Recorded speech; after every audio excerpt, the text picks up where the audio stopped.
What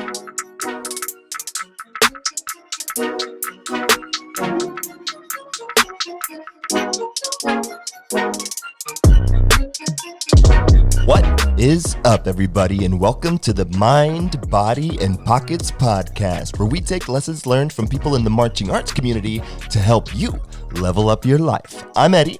And I'm Paula. And on this podcast, we're going to get to know the individuals who make up the marching arts community. They'll share their experiences in and out of the activity and the mental, physical, and financial lessons they've learned along the way. I was definitely aware of that, and it made for a good experience as far as my first year as drum major. But then my second year of drum major was 98, and that was my age out year. And that was when we had a big switch with Donnie Van Doren and team coming in as the brass caption head. That change shifted understanding of how to utilize a drum major so that it actually incorporates making the drum corps better all the time, not just on off the field, but how to make the drum corps better and how that role of the drum major is kind of crucial with that. So I would say up until 97, I was definitely more of a visual person. Like my goal was to teach drill, and I wanted to write drill, and that was my thing. But then somehow in 98, because of how Donnie and Frank and Matt and the whole team kind of put ownership of running things in my lap, like having me come to staff meetings and then having me not only come to staff meetings, but to be part of the dialogue when preparing for things. And we would talk through the music and we would talk through the importance of clarity, and they put in a technique program in my brain as far as putting the feet with the horns and playing the pulse in your feet. And the feet were that's where it was. And the whole concept shift of that being the focus and putting the breath with the feet, breathe dog came in, and making the brass like the primary focus of my mind was a switch. And that, and always being a constant communicator between what the drums were doing and what the percussion was doing and what the brass was doing. So I remember during camps, we would kind of like go back and forth between the percussion practicing and with the brass practicing. And all I would do was look at the score. And if the brass put dynamics in, I would tell the percussion, hey, they're doing this with dynamics. Like, okay. So then they would add the dynamics in for whatever it is they're playing. And then if the snares or the battery changed, if they added measures, or if something was different than what I saw in the brass score, then I would go to the brass side. It's like, hey, this is what they're doing. So there was always a sense of making sure that when the two groups showed up together, neither of them were caught off guard with any sort of minor adjustments that one or the other might have made. And that made for at least keeping things moving along for ensemble. That made things helpful and better. So yeah, so their influence of treating me like I was kind of on staff kind of elevated some sort of heightened awareness of what really my responsibilities were. And Kyle and I kind of switched roles. Like Kyle became good cop and I became bad cop. It was fun. That's awesome. There was like a moment of like accelerated growth for you in that, you know, once that shift happened, it seems like that was almost like, all right, pedal to the metal. Here we go. Let's dive deep. And it seemed like you were a pivotal role in that, even making the rehearsal process go faster, because what you were explaining of going from room to room, that's something the staff usually has to do at that ensemble rehearsal while you're standing there, like, or some would stand there and say, all right, what's going on? What measure to what measure? They'd be having that dialogue in real time in front of the drum corps and almost wasting time that you bridged the gap for. That's super important, because I think that could make even the rehearsals you were in accelerate it and move faster and get better faster. Correct. And the drum majors that I taught after that, what really separated the ones that, in my mind, that I considered good to great were those aspects of it. Not necessarily the passion of how they conducted, but what they were doing in between the scenes to make sure that everyone was on the same page and that the instructors could just instruct and not worry about other things that would take them out of that moment. Yeah. That's great leadership. That's a great leadership quality right there, making sure that everyone has what they need to deliver their best quality to the result. That's awesome. Totally. So you met Donnie Van Doren, and I'm assuming that's when the blast things started happening in the works, brass theater and all that. Yeah. Get into. Yeah. You assumed correctly. So he planted the seed of saying, hey, we have this thing. The Star of Man is doing this thing. We have the indoor show. We're thinking about doing a show that goes beyond 21. We don't really have a name for it yet. I'm handpicking the members. Would you be interested? And it was one of those things where it was so undefined that I was like, yeah, I'm interested, but obviously I didn't commit or anything. And then it was never brought up again throughout the summer. And he, at that point, it was like the beginning of our decades-long mentorship relationship. And then over the summer before the summer, it was the summer of '99, he sent me, or he called me, he either sent me an email or he called me, and he wanted to check in to see if I would be interested in doing it, because the trombone player, one of their trombone players, was having issues with his green card because he's from Canada, and so he wasn't going to be able to do it. And so he wanted to know if I was interested in taking on the spot. And so or at least sending him a video. He didn't offer me a spot. Would you be interested in sending me a video to see if this will work? And so I was like, well, let me give it some thought. And then I got an email from Gene Montrestelli. You don't know who Gene Montrestelli is. He is a drum corps legend, adjudicator throughout the years, just was corps director for the Troopers back in the day when they were in their superior pre-'80s time. And he had these daily words of wisdom that he would just send out to the drum majors. And I think he still does that periodically year to year. And the email that he sent me that day, or to everyone, was opportunities that truly happen once in a lifetime, only happen once. And so I took that as this big sign from the universe that I needed to at least go for it. So I told Donnie that I would put together this video. It was definitely not my best representation, but I tried to get something as quickly as possible, send it to him. And remember, Donnie called me and he said, Brad, let me ask you one question. I was like, yeah. He goes, are you better than what you sent to me on the video? Such Donnie fashion. And I looked at the phone, yes, and I was like, yes, Donnie, I'm better than what I sent you on the videotape. He goes, okay, good. That's awesome. I love Donnie so much, man. Yeah.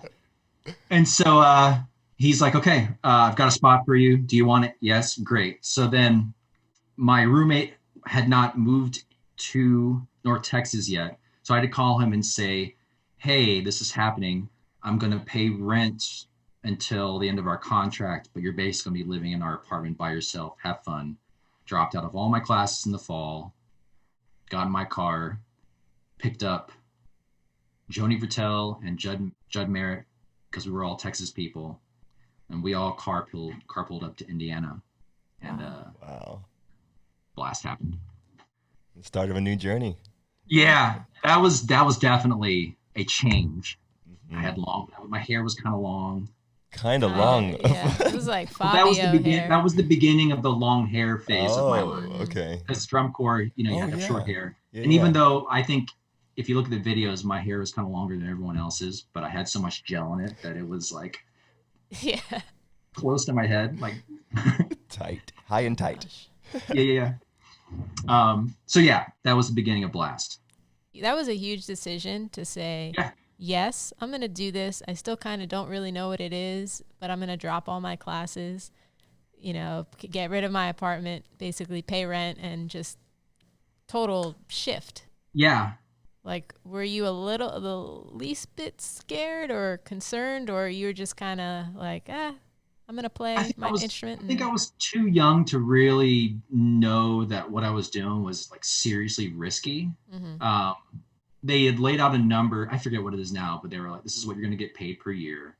And that was more money than I'd ever seen in my life as far as getting paid by something. And in hindsight, it really wasn't that much money, but it was definitely enough. It was enough to cover paying rent for an apartment that I wasn't living in. But it was, the show was going to go to London, and that was very appealing to me. And there were people that I had marched with that were also in the cast. It just seemed like I was supposed to do it, especially with, as I was seeing it there, the universe telling me that this was an opportunity of a lifetime that I needed to take advantage of. And I believed that. Like, I was definitely more mystical in my 20s as far as trying to figure out God and spirituality. And when things like that happened, I took them very, very, very seriously. I think once I committed to it, it was happening. It was definitely a change in my life. Like, I definitely would have been a different person if I hadn't done that. That's a pretty epic choice to make. I'm just thinking about what your mentality was like, or what that shift was like mentally, to actually go from that college lifestyle, that roommate lifestyle, to, hey, I'm gonna be a professional at the thing that I know and love, and really take it seriously. Yeah, and honestly, that's the time in your life. If you're going to take risks, it's in your early 20s, man. Yeah. Just go do it. Been there, done that. Mm-hmm. Yeah, you have to. I'm And glad. you don't have to, but that's the prime time, because the older you get, it just becomes harder and harder, because you have more responsibilities. Your health is not always as good as when you are in your early 20s. There are a lot of things that factor into the longer you wait to lock in your career, the longer you're delaying how you're going to set yourself up for when your career has ended. Mm-hmm. But I didn't really understand that until 7 years ago. Robert kind of taught me that. And I was like, oh man, I'm on the backside of the beat. I need to hurry up. It's going to help a lot of people hearing what you just said. Mm-hmm. Some of these younger performers. Absolutely.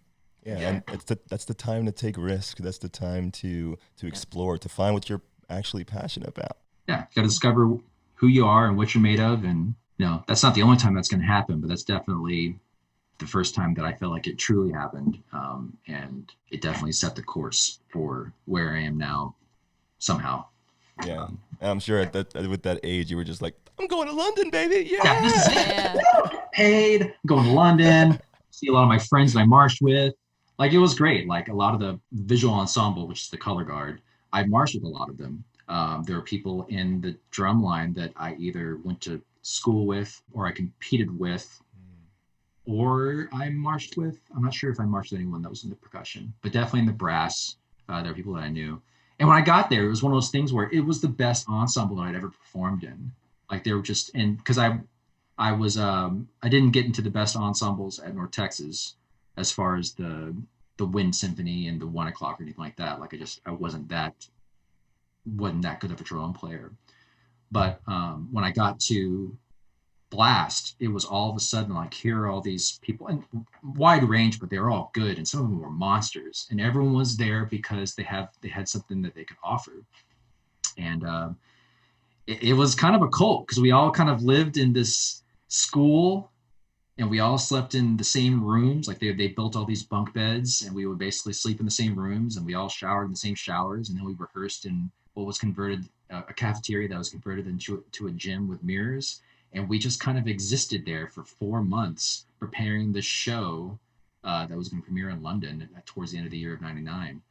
And we just did it. Like, it was great. It's kind of crazy in hindsight, but it was it was cool.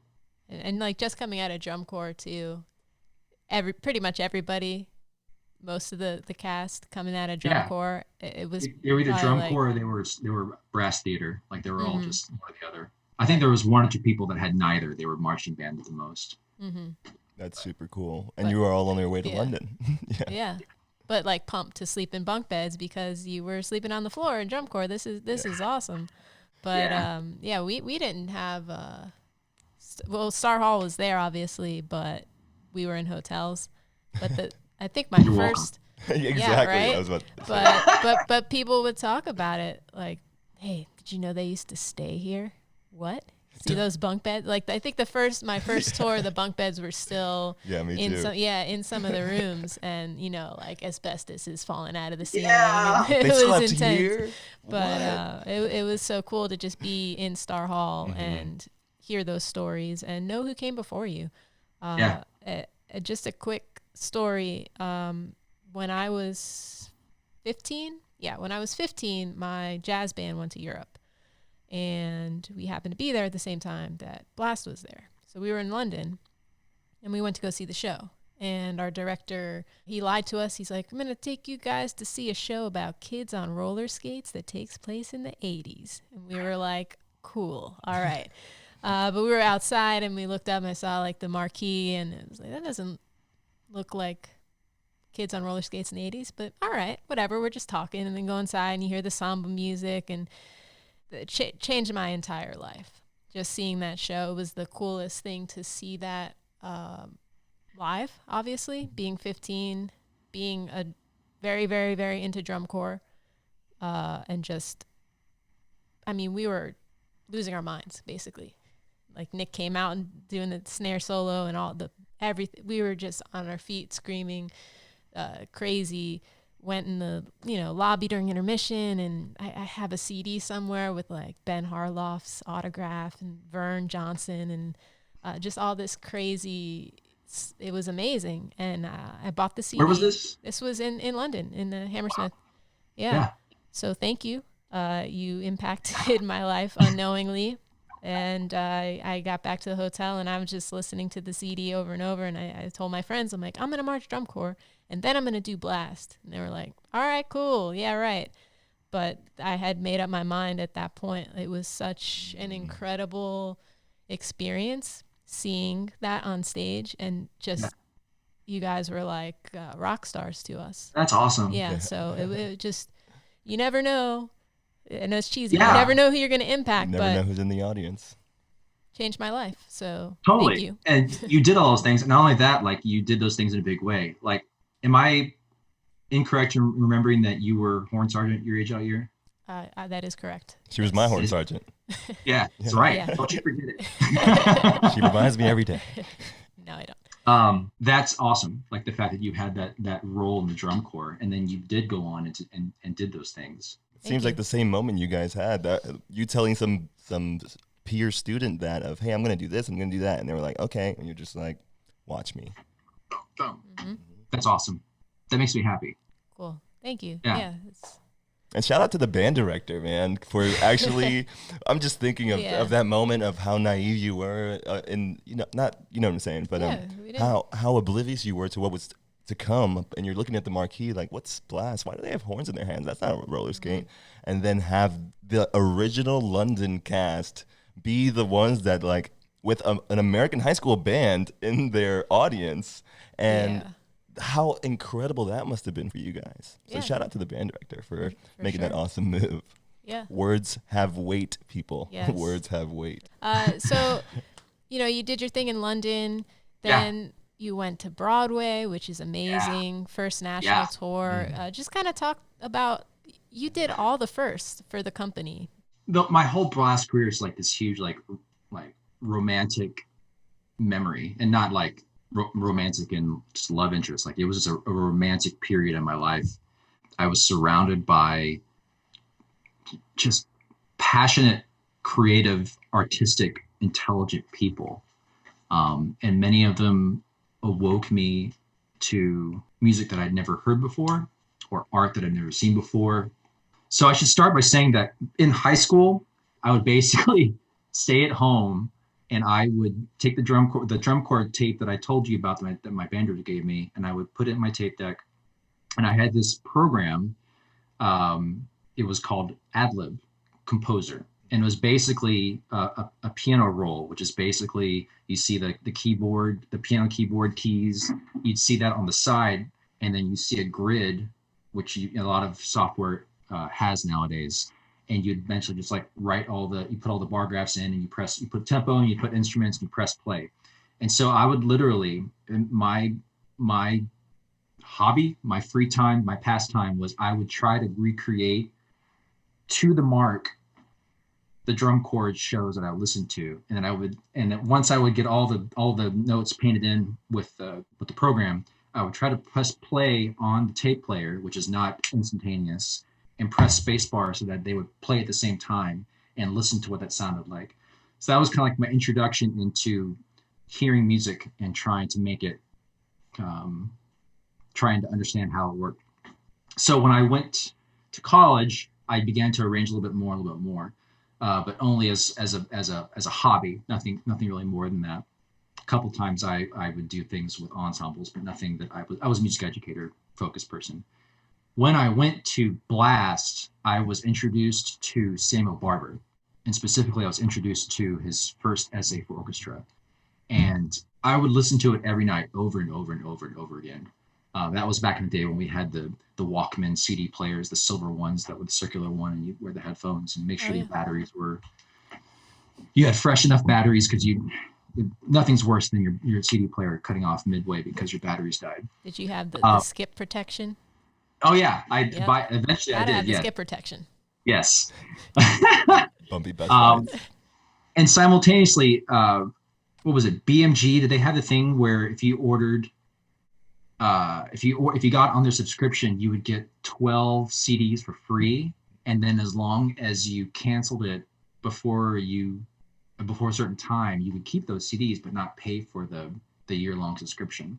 Mm-hmm. So I utilized that loophole and just bought a bunch of classical CDs, and it was like Bernstein and Barber, and I think like a couple others like Beethoven and something else. But basically, I was all about Bernstein and Barber at that point in my life. And while I was in London, by hand arranged the first essay for brass and for basically our Blast ensemble. And I asked people in the ensemble if they wouldn't mind playing through it. And the majority of them said yes. And it was one of those things where I had to transcribe it onto Finale. I didn't own Finale, so I had to ask Sandy Rennick, who was in the cast then, if I could borrow her Tangerine Apple laptop, because she had Finale, if I could use that to input the music, and she was nice enough to let me do that. So I wasn't proficient at Finale yet, so it was a very painful, no keyboard. It was all just click, click, click, click, click, all the music on there, brass percussion. Printed it off, handed it off, and they played through it. And I had a tape recording of it, a handheld tape recording of it, and I think I still have it. But that was like my first moment to arrange something and to have a group play it. And I still remember that moment, because also the visual ensemble basically improvised dance and movement to what they were hearing. So it was like this little production for basically us and the crew. And it set the course. I knew that's what I wanted to do. I wanted to write music for people, and I wanted them to perform it, and I wanted to hear what that sounded like. And that's kind of been my motivation ever since. And that would continue through Blast. Different cast members would arrange something, and they would organize small ensembles to play through things. When Bjork had that Dance in the Dark soundtrack, when that was released, 3 of us arranged the opening brass ensemble thing for us all to play. And so we all of us played 3 different versions of it. And it's like, oh, you heard that? I heard this. Yeah, but I heard it sound like this. And it was just interesting to kind of compare what we were listening to and how we were able to hear what it is that we wanted to do, hear that performed. So that was how we kind of spent our time when we were traveling through New York and throughout the country, and through California. Is we would perform, but then we would also meet as musicians, and we would bring our talents together in other ways. In that we taught each other. So not only did we teach each other with arranging and performing our instruments and dancing, but we would also teach each other how to utilize software, like sound editing software. So a lot of us got into that at the time as well.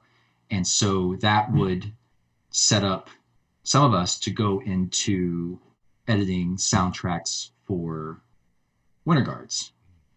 So a lot of the things that I ended up doing when I left Blast were the fun things that I was doing in my free time while I was in Blast, if that makes sense. That's awesome. And it's so cool because you're surrounded by these incredibly talented, versatile musicians and dancers and performers, and from all over the place. And yes, you knew some of them before, and then you're meeting a bunch of new ones, but there's just something about being around so many creative, incredible people.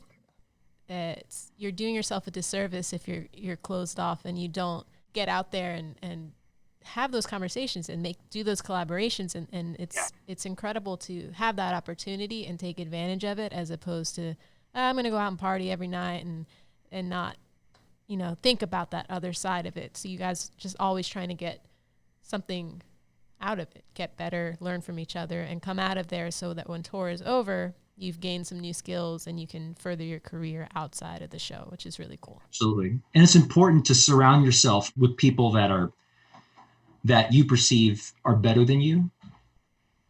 That's the only way that you can grow. If you're always the best in the room, it's very difficult to grow.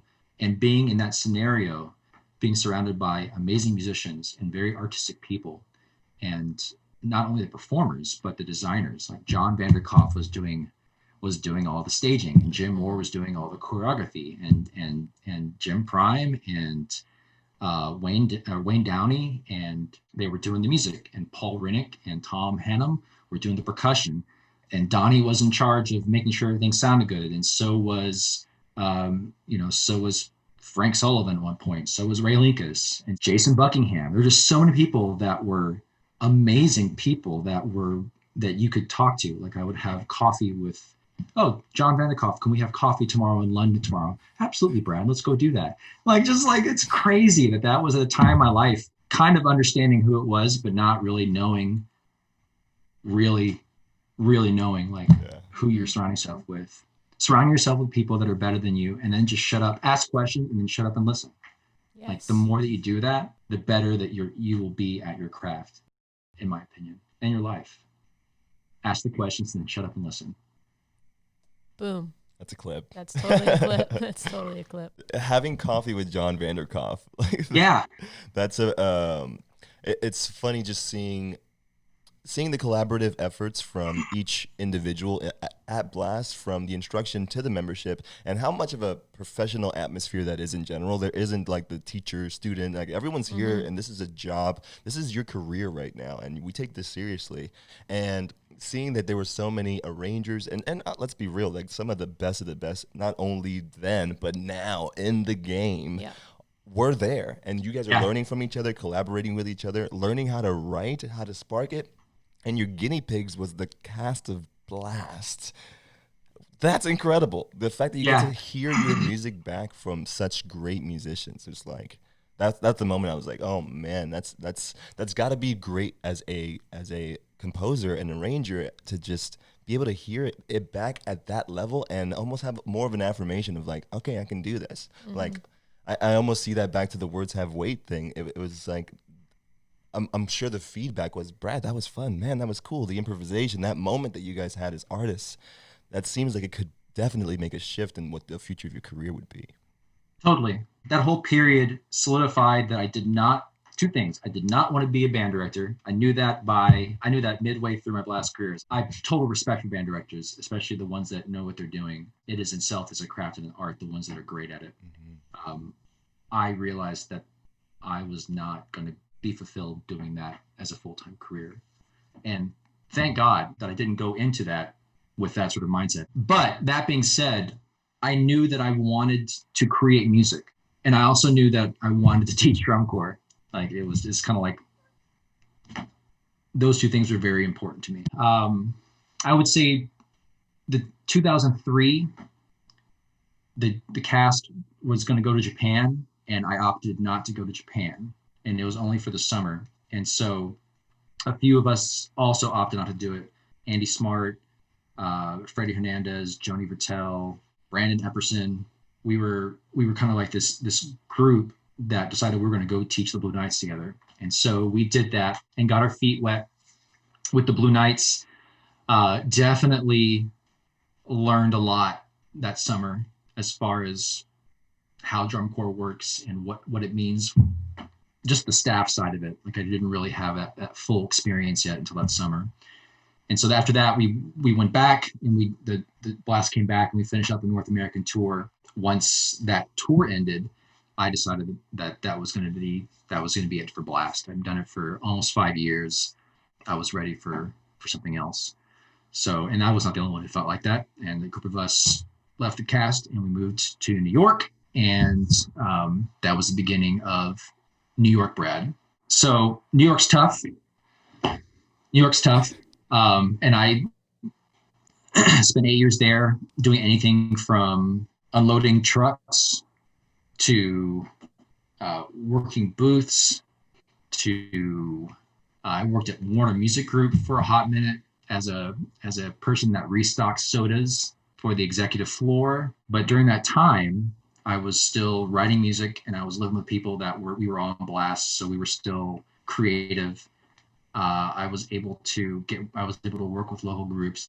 Yeah. Meanwhile, at home, I was trying to stay involved however I could to become a year-round creator. So I would get arranging clients from different parts of the country that either had heard what I've done with other bands or with other drum corps that I'd written from the years before that, or just word of mouth, just friends were saying, hey, try this guy. And so they would reach out to me and I would write for them. But then I realized there was a niche in the Winterguard realm that I was attracted to that wasn't completely filled yet. And that was custom tailored soundtracks that had the same sort of attention that someone would receive akin to a marching band and the arranger of that marching band. And so with the skill that I learned at Blast, I was able to utilize the tools that I had, and which was, at the time, I think it was GarageBand was what I was working with, really. Because at the time, GarageBand was basically what Logic Pro is now. Yeah. It just, we're able to edit software. It's changed since then. That, plus I had a library of sounds that I'd collected over the years just from sharing sounds for the people with Blast I was with, or downloading them off the internet or whatever. And I had this library. And I would work with people that I would live with who also had these skills, and we would basically, we would design soundtracks together. Mark Sylvester, he was someone that utilized me for a couple of his projects because he lived in Brooklyn, and so he really liked having the opportunity to say, no, I want to add this, this, and this here. Like, okay, so then we do that. And like, oh no, I want it to emote more, Brad. I want it to emote more. And so we would, it kind of taught me how to present things that someone in that genre would want them to be presented. You kind of realized clean edits and pacing and clean mixes are half the battle with those things. And then I would add my signature with certain sound effects, and then I would take the soundtrack that I wrote, and I would sync it up with one of their videos, and then I would improvise by having a certain library of sounds. Like if the flags went up, I would swoosh, and if there was a catch, I would do a catch, and I had these certain sounds that I would custom tailor to these soundtracks, and that's what groups like Braddock and Flanagan and Pride of Cincinnati, I think they liked that aspect of what I brought. That was the upside to it. It was a way for me to get involved with the WGI community without actually spinning a flag, because that was not what I was good at all. And I was not going to have that opportunity. So selfishly, that's what I liked about it, was I was able to provide something and say, hey, yeah, these shows I was involved with sonically. Financially, any individual group didn't pay that much. But I figured out never say no to anyone reaching out, and so I was able to edit a lot of soundtracks for a lot of different groups, so that it made it worth it. And because I was self-employed and doing odd jobs and didn't have like a 9-to-5 job, I was able to utilize my full day and night to do all these things and not worry about missing work or meeting a deadline aside from the deadlines for them, which was an advantage of being self-employed. That's around the time that I met you, that early 2000s range, and I remember you doing a lot of freelance work and really getting into that, and it almost drove my hustle. Not almost, it definitely drove my hustle a lot, because I saw what you were able to do, what you were able to accomplish, and how you were figuring out the hustle, especially this is pretty fresh in the activity. And not only was it fresh in the activity that you were writing all these custom arrangements, but you also had Mark Sylvester talking you through that, one of the legends in the game. That's a great time of you utilizing your Blast skill of, okay, let's collaborate, let's see what we can make, and taking that to New York City with you to start something fresh. Yeah, again, hindsight, the people that I've had the fortune to work with them and learn from them. I honestly, at the time, I don't think I was quite aware of, I mean, sometimes it is, it's like, oh, sometimes you're aware and you're like, I can't mess this up. But sometimes it's just, all right, here's the gig. Braddock High School wants you to do a show, a Radiohead show. Awesome. I love Radiohead. You know, it's not like, okay, awesome, Braddock has called me. Yeah, it was more about just the opportunity to give something of myself that you know, this is, I'm going to make my mark with this, and be it the best of what it can be, and then hoping that it's received at like that. Sometimes it was, and sometimes some people were like, you know what, this is not what we wanted it to be. We're going to go a different direction. You know, they weren't all home runs, but I definitely tried to swing at all of them. Kind of like, I guess, kind of like Babe Ruth sort of thing. That was that New York hustle and bustle, like that's the Brad I met first. It was the New York Brad, and that, seeing that drive and that hustle, and we were first teaching together, so I had that example of like, oh wow, you're doing what and how much, and it's like, okay, let me start expecting more of myself, because there's people out here really going after it, and I think I thought I was, but there's some folks really giving it their all, and you definitely sparked a fire under me that was like, let's get after it, because there's more to get. Yeah, that's cool. I really appreciate that. I think I wish I would have been better with the financial aspect of it. Like, some people just have money figured out, and they have it figured out at a young age. I didn't figure out money until and 4 or 5 years ago. Like, really didn't really figure it out. So I would get money and I would spend it. I would get money and I would spend it. And, you know, especially living in New York, everything is so expensive. Either you're getting money and it goes towards rent, or you're getting money and you're going to buy food. It took me a while to realize that I was constantly hustling, which was driving me. Like, the city was driving me, as it does for people that live there. But then I was realizing that I was living in New York City, but I was really living in my apartment, and I was never leaving it, because I was always in my expensive apartment writing. These 3 months were for drum corps, and these 3 months were for Winter Guard, and then these 3 months were for marching band, and then I would go to judge marching, and it was a cycle. And then I realized around 2012 that I was living in the most expensive city in the world, and I wasn't able to see it. So that, combined with other personal life events, inspired me to leave New York around that time. But when one door closes, another one opens, and around that same time, Robert W. Smith, who I'd known about my entire band life, because I remember playing in Canto when I was in junior high, which he wrote. He was the brass arranger for the Madison Scouts from 2011 to 2014, which were the 2nd through 5th years of when I taught there. And he had a graduate teaching assistant position open at his university, and he asked me if I wanted to go there and to study with him. And I said yes. After weighing all the options, it was the best option, and then moved from New York City through via Texas for a month to middle of nowhere, Alabama.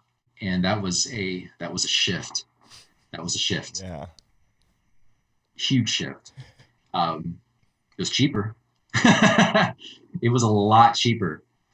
But yeah, it was culturally, it was a shock system. But fortunately, Robert gave me a lot of assignments and a lot of responsibilities. And while I was at Troy, you know, he definitely upped my finale skills tremendously.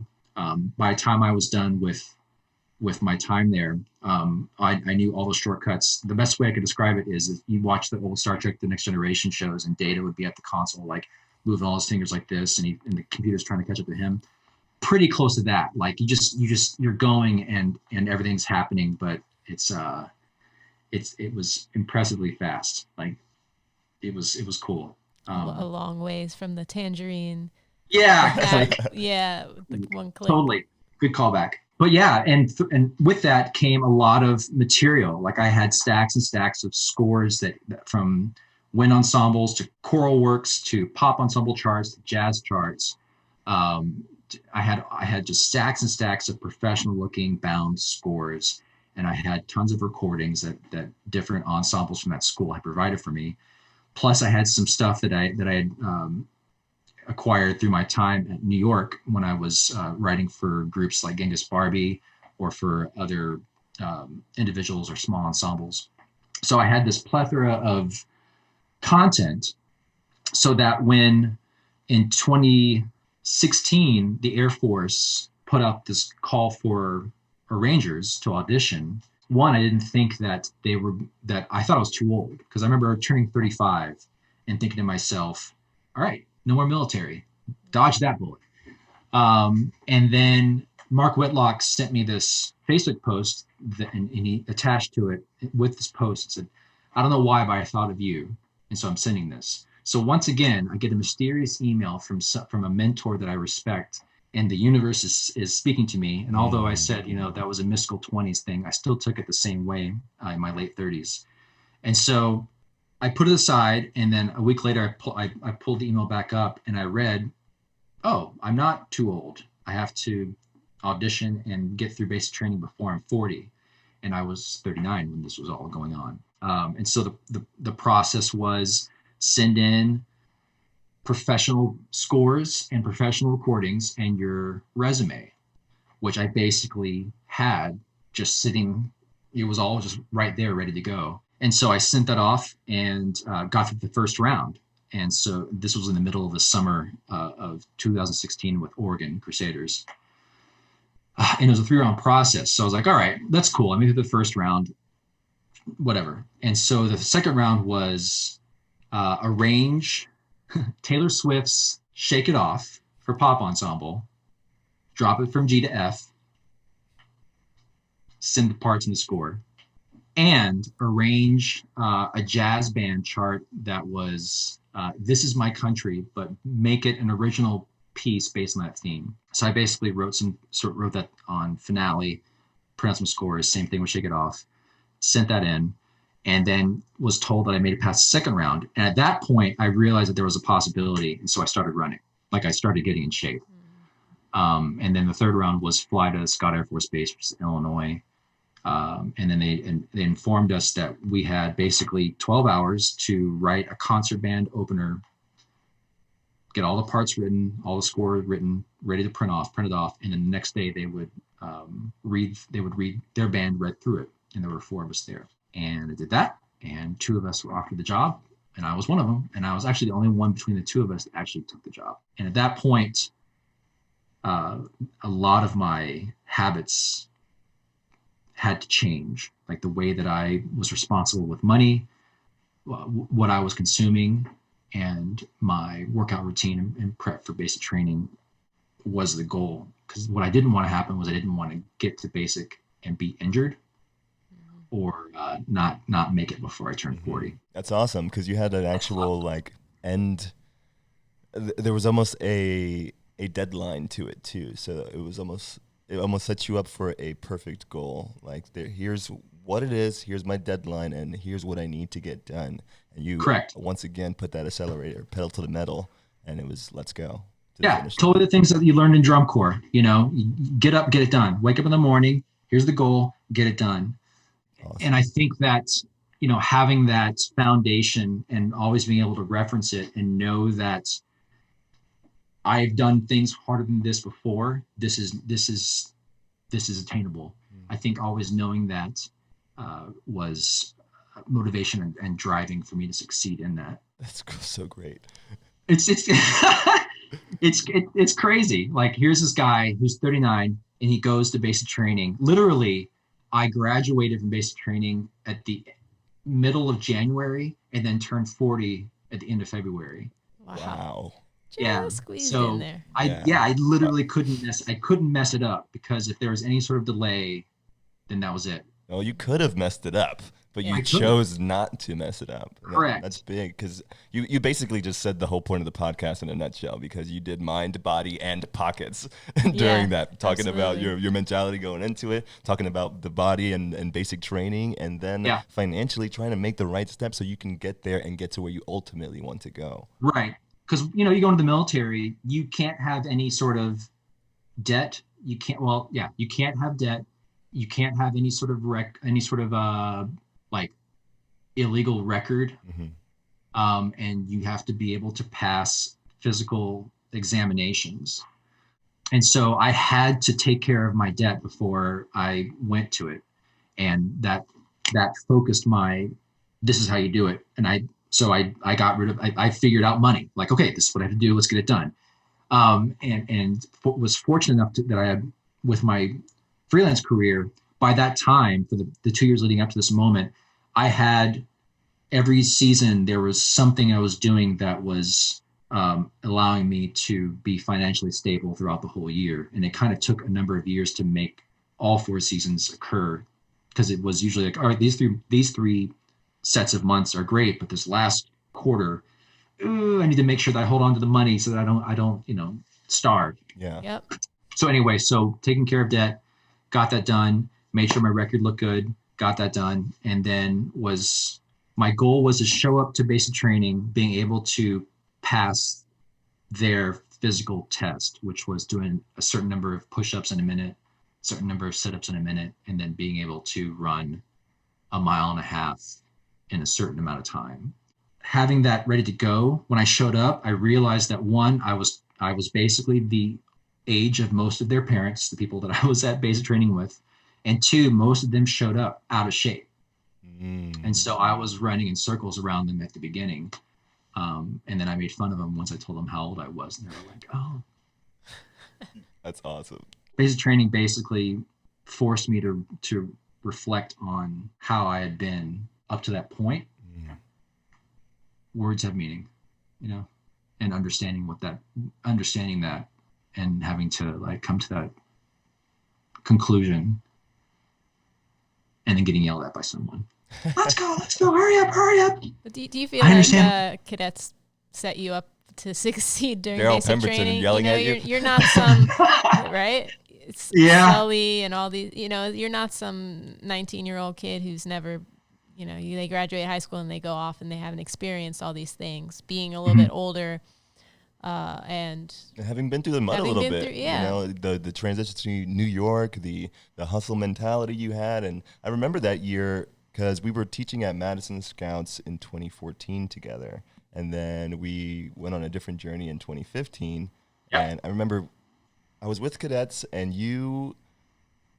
I want to say you were like jogging by and I'm just like, Brad, or whatever. I'm like, dude, what's up, man? It's been a while. And it's like, yeah, and we were catching up and you were telling me about the military thing. And then just looking at the shift that you made mentally, it was a clear focus, a clear drive that you had in your eyes, and especially when you were explaining it, and you left and it almost refired that New York mentality that I saw you have of, no, there's another level. Like there's steps to this, and I'm still figuring stuff out, and I'm gonna go pursue it and not be shy about it. Yeah,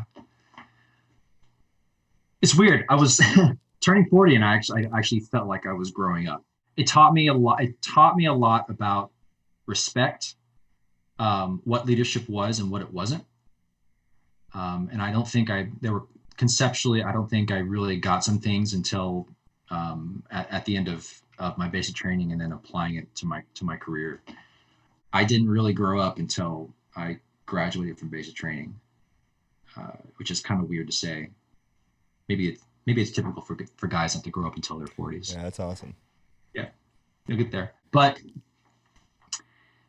since then, it's because the expectations that the military has as far as how you take care of yourself, keeping your hair short, having to shave every day, how you speak to each other at work, how you treat each other, how you have to be treated. It put everything in here are the parameters you have to follow. And if you don't follow, there are consequences. And some of those consequences are legal. You take your life very seriously, but you still have a good time. You have a great time. I work with some amazing people right now, amazing musicians. And once again, I'm involved. I'm surrounded by people on a daily basis that are phenomenal people and they're phenomenal musicians. And I have the opportunity to write or arrange music for this caliber of musician and hear that being learned and played and performed in real time. And it is, if there's anything that proves that we live in an altered reality, it's that I'm in the military and I write music for a living. Like that's kind of, it's crazy. That's awesome. And I feel lucky to have the job. And that's everything great. That I did up to that point kind of set me up for this job since the beginning of this conversation. If I hadn't done certain things, those wouldn't have been my plate. You know, having the drum corps experience, basic training was just like drum corps. It was very similar. It was like my rookie year cadets. You know, having the blast experience, getting all the connections, getting the arranging bug kind of awakening. Those things set that up. Teaching drum corps got me connected to Robert. Robert gave me the opportunity to learn from him, and he basically provided me with the opportunity to create my portfolio, and all those things combined enabled me to be prepared for that one moment in which I had to be prepared for. And then at that point, it's in my hands. But it took all these people throughout my life giving me the opportunity to learn from them, and me taking the opportunity to shut up and listen.